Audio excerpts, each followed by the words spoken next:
ब्रह्मा, मैं, विष्णु और शिव, यह तुम्हारी प्रभाव से जन्मवान है। तो हम तो जन्मवान है, हमारा तो जन्म होता है और मरते हैं, नित्य नहीं है, हम अविनाशी नहीं है। फिर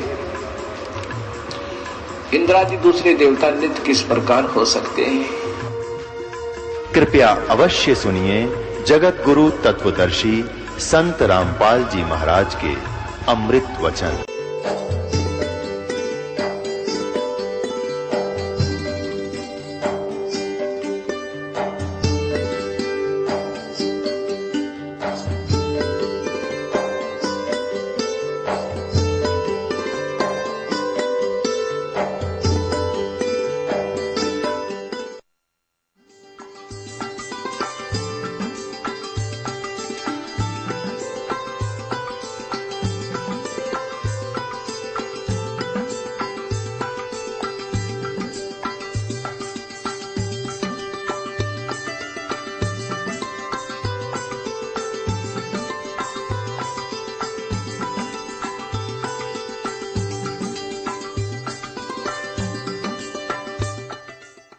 अब ये काल क्या कह रहा है गीता में कि जो अन्य देवताओं की पूजा करते हैं वो पूजा तो कर रहे हैं परमात्मा प्राप्ति के लिए ही, लेकिन उनका वो साधना अविधि पूर्वक है, शास्त्र विधि छोड़कर मनमाना आचरण है, जिसके कारण उनको कोई लाभ नहीं होता। यही प्रमाण गीता जी अध्याय नंबर 16 के मंत्र 23 में कहा है। ये देखिएगा, गीता जी अध्याय नंबर 16 और श्लोक 23।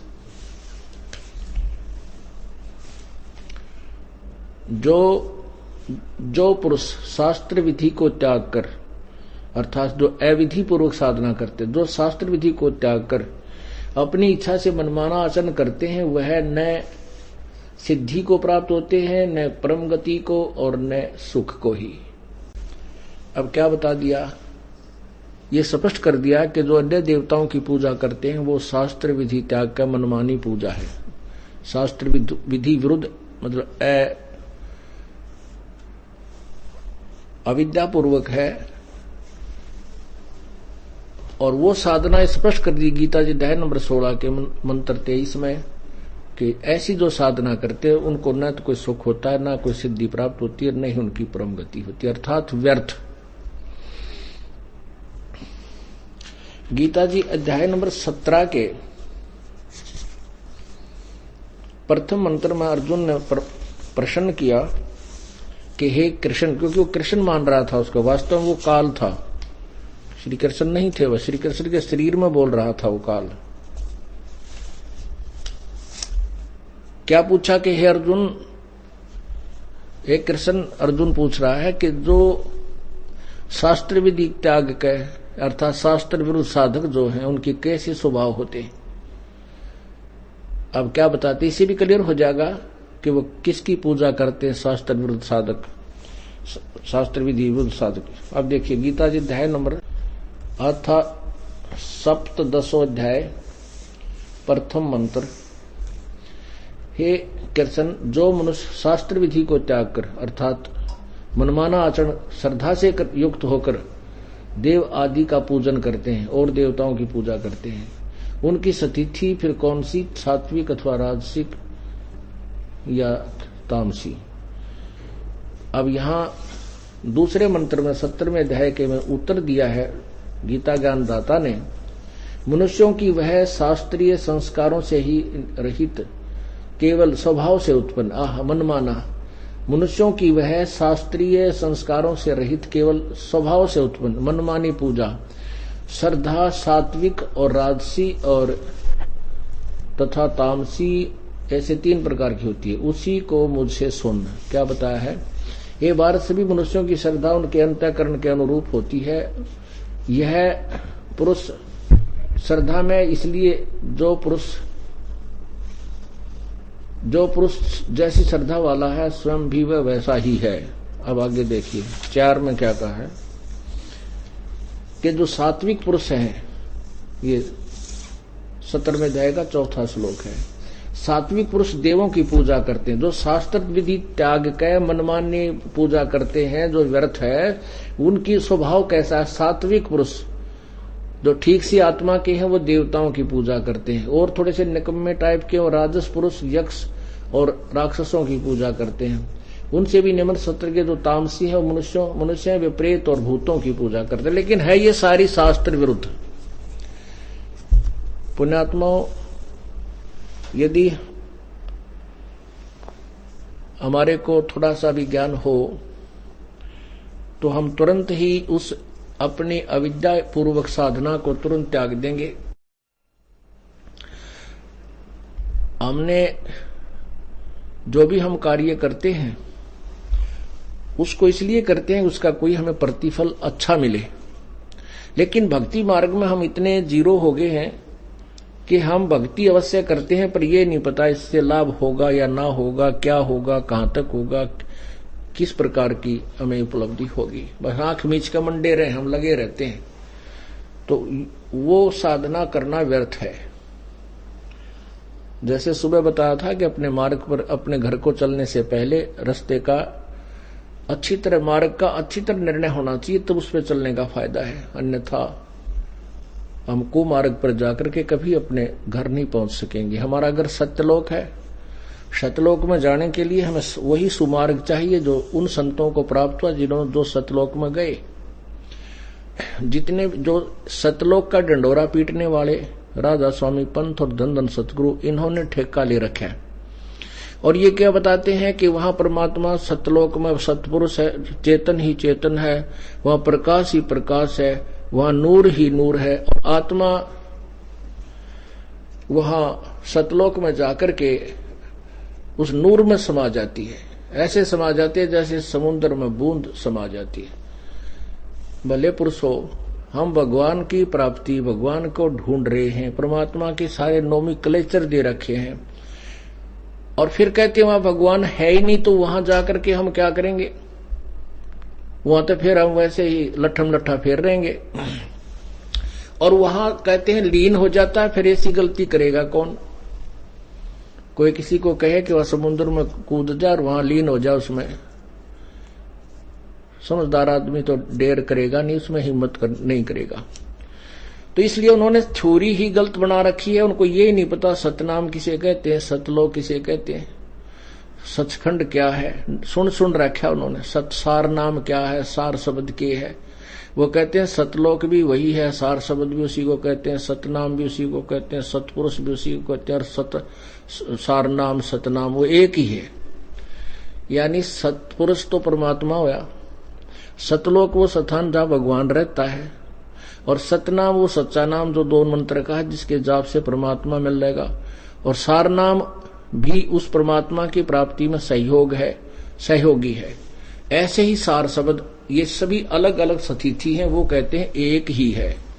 और कौन कहते हैं ये? Shri Shivdayal ji, head of the department of Radha Soami पंथ एंड धन धन सतगुरु पंथ।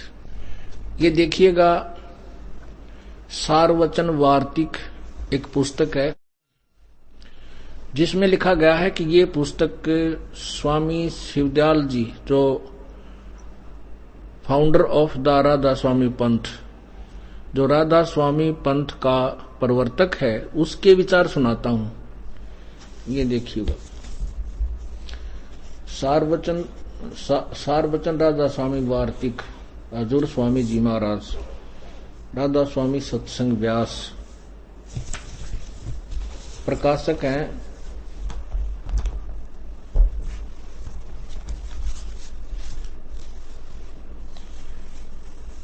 जगदीश चंद्र सेठी, सेक्रेटरी राधा स्वामी व्यास, सत्संग व्यास, डेरा बाबा जयमल सिंह।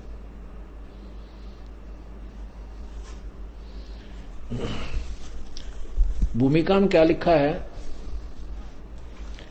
सारवचन राधा स्वामी वार्तिक हजूर स्वामी जी महाराज के वचनों का संग्रह। ये वचन सत्संगों तथा अन्य चर्चाओं के दौरान सत्संगियों ने नोट किए थे। स्वामी जी महाराज के परम धाम से धारने के कुछ वर्ष बाद इनका संग्रह करके पुस्तक के रूप में छपा गया। सन 1902 में बाबा जयमल सिंह जी महाराज ने सारवचन राधा स्वामी भारती को पहली बार गुरमुखी लिपि में छपवाया था आदि। अब इस राधा स्वामी शिवदयाल जी की आपको शिवदयाल जी की थ्योरी दिखाते हैं, इनको कितना ज्ञान था ये देखिएगा। राधा स्वामी दयाल की दया, राधा स्वामी साहेब, खुलासा उपदेश हजूर स्वामी साहेब जी का, राधा स्वामी साहेब जी का वचन, यह जगत नासवान है और यह सब असबाब भी इसका नासवान है। यहाँ क्या लिखा है, सिर्फ काम इतना है कि इंसान यानी मनुष्य अपनी सूरत यानी रूह को उसके खजाने और निकास यानी मुकाम सतनाम और राधा स्वामी में, मुकाम सथान राधा स्वामी बोला इसने, सथान राधा सतनाम, सतनाम को सथान कहा है, सथना सथान मुकामन सथान सतनाम और राधा स्वामी में पहुंचावे। ये 14 पृष्ठ पे आगे नीचे देखो, वचन नंबर 3 में लिखा है कि जितने आचार्य और महात्मा और अवतार और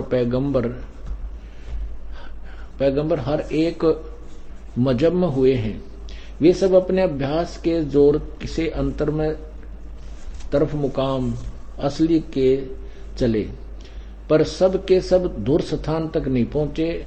सो बहुत से तो मंजिल पहली पर, कोई दूसरी मंजिल पर, कोई बिरले ही साध और प्रेमी मंजिल तीसरी पर पहुंचे, और सिर्फ संत मंजिल 5वीं यानी सतनाम पर, 5वीं मंजिल सतनाम, ये सतनाम सथान बोल रहे हैं, और कोई विरले संत मंजिल 8वीं यानी राधा स्वामी, राधा स्वामी भी सथान होगी मंजिल सथान पद तक पहुंचे। इस सथान से आगे यानी राधा स्वामी से सथान से आगे आदि में सुरत तंजुल यानी उतार हुआ। बस इतने ये देखना था कि यहाँ पर राधा स्वामी को भी सथान कहा है और सतनाम को भी सथान कहा है। अब प्रश्न नंबर 15 पे देखो, प्रश्न नंबर 15 पे वचन नंबर 4 में, अब समझना चाहिए कि राधा स्वामी पद सबसे ऊंचा मुकाम है। अरे वाह, जय हो बंदी छोड़ की। राधा स्वामी को ये मुकाम सथान कह रहे हैं। यही नाम कुल मालिक और सच्चे साहिब और सच्चे खुदा का है। कौन? राधा स्वामी। और इस मुकाम से 2 स्थान नीचे सतनाम का मुकाम है।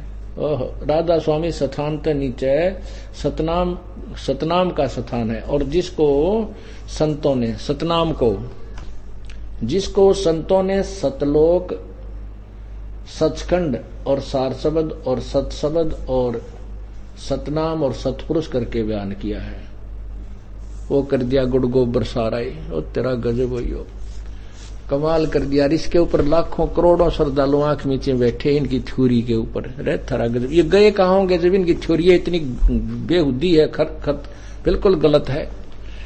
राधा स्वामी को सतानवी कहते ही, और कुल मालिक का नाम भी सतनाम को सथानवी कहते हैं। और यही सतपुरुष, यही सतलोक, ये सचखंड, ये सारनाम, ये सरसार शब्द। अरे तेरा गजब हो। अब कोई कहे कि कार देखी है, शहर देखा है, सड़क देखी है, कहाँ देखी है? कार, सड़क को भी कार ही कहते हैं, पेट्रोल को भी कार ही कहते हैं, ड्राइवर को भी कार ही कहते हैं। तो उसने ना तो जिंदगी में कार देखी, ना प्रयोग की, सूखे कपोड़े मार रहे। तो ऐसे ये भिन्न भिन्न स्थान हैं, भिन्न भिन्न स्थिति हैं, भिन्न भिन्न वस्तु है, और ये कहते हैं सब एक ही है। अरे वाह।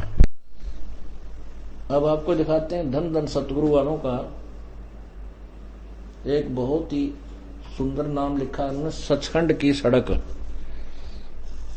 अब देखो इनकी बुक, ये हालत हुई पड़ी है। ये भगत यहाँ ला के गिर जाए है न ठा कटंगिया ने, क्यों? ये काम तो किसी के सह को नहीं ना, ये पहले पढ़ पाए ने, ये इन्होंने कर रखा है इनका ऐसा हाल, जो लेके गए थे श्रद्धालु। अब यहाँ हमारे पास डाल गए थे। ये है सचखंड की सड़क। ये कहां से छपी है?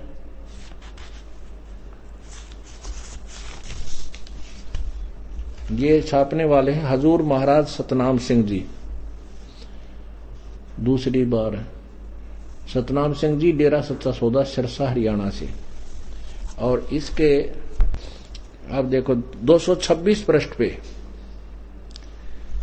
ये देखिएगा 226 पृष्ठ पे सचखंड की सड़क शब्द नंबर 20 का इन्होंने अनुवाद किया है। अलख अनामी आया सारे देश छोड़ के जी छोड़ के, मैं आया तेरे लिए प्यारे देश छोड़ के। इसका क्या है? त्रिलोकी स्थूल सूक्ष्म और कारण तक की सारी रचना काल निरंजन ने की है।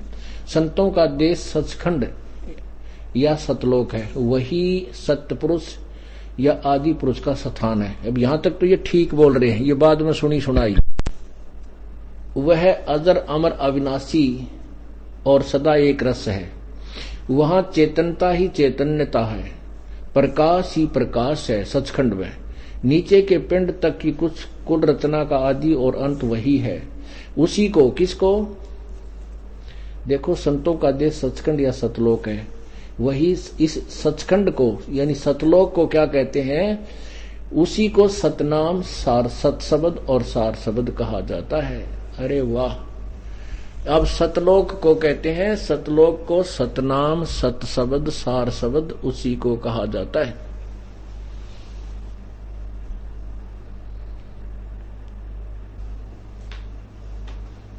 इन्होंने नाम तो ऐसा बढ़िया रख दिया कि आदमी एकदम टूट कर पड़ा खरीदवा इस पुस्तक ने। सचखंड की सड़क, सड़क माने मार्ग, परमात्मा का मार्ग। अरे यो मार्ग इन्होंने बता रखा है, इनको पता ही नहीं, किसी ABCD का भी ज्ञान नहीं है। पुणात्मा, ये दास कोई बुराई नहीं करता किसी की, एक बहुत ही परम भलाई है, ये परोपकार है। भूले व्यक्तियों का जो जीवन बर्बाद हो रहा है उनको सतमार्ग दिखाना और उन्हीं के शब्दों को पढ़कर सुना देना, ये कोई बुराई नहीं होती। अपनी तरफ से मैं